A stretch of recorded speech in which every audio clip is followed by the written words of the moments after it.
ঢাকা বাংলাদেশের রাজধানী, লক্ষ মানুষের স্বপ্নের শহর। কিন্তু জানেন কি, এই শহরের নামের পেছনে লুকিয়ে আছে রহস্য, কাহিনী আর কিংবদন্তি। ১৬১০ সাল মোগল সুবাদার ইসলাম খান বাংলার রাজধানী হিসেবে ঢাকাকে ঘোষণা করলেন। রাজধানী ঘোষণার সেই মুহূর্তে শহর জুড়ে একযোগে বেজে উঠল ঢাক।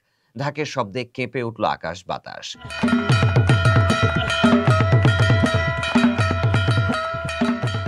অনেকে বলেন সেই ঐতিহাসিক ঢাক বাজনার দিন থেকেই নাম হয়ে যায় ঢাকা। তবে এখানেই শেষ নয়, অন্য আরেক কিংবদন্তি আরও রহস্যময়।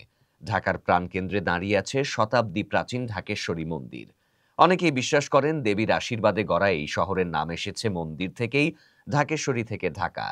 আরেকটি লোককাহিনী বলছে, একসময় এই অঞ্চল ছিল ঘন জঙ্গলে ঢাকা। মানুষ তখন বলতো এটা ঢাকা বন।